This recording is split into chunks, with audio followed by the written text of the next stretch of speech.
Dirga, Eyang. Ini gila Sif, gue baca riset terbaru soal situs meditasi di Jawa Barat, katanya ada gesekan subatomik yang bikin lonjakan biomagnetik, kesadaran kita dibilang kekuatan fisik yang nyata. Eyang, masuk akal gak menurut kacamata patirasa kita? Eyang Kakung, itu bukan cuma masuk akal Dirga, itu namanya Geophotonic Center. Situs-situs itu bukan sekadar peninggalan budaya, tapi pusat foton aktif. Boten usah gumun, bumi itu punya arsitektur energi yang presisi. Dirga, laju gimana hubungannya sama patirasa? Eyang. Di sini disebut, kalau patirasa itu jembatan buat nangkep pergeseran elektromagnetik.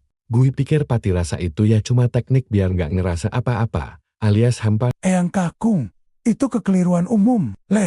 Patirasa itu justru kondisi zero mind. Di titik nol itu, sirkuit biolistrik dalam tubuhmu berhenti menciptakan noise. Pea batinmu hening. Tubuhmu otomatis jadi resonator yang sinkron sama frekuensi geofotonik dari tanah sakral itu. Cia, kamu itu antena.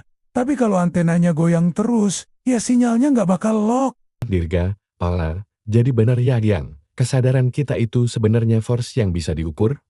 Berarti orang masing pinter zaman dulu kalau meditasi di tempat keramat itu, sebenarnya lagi proses fast charging jiwa pak induksi foton bumi? Eyang Kakung, pinter sampean. Mereka itu melakukan kalibrasi frekuensi. Tanah itu ngasih muatan. Batin kita yang nerima lewat jalur patirasa. Tapi ingat Dirga, kalau egomu masih oces, mixer jiwamu bakal pik terus. Energi geofotonik itu murni.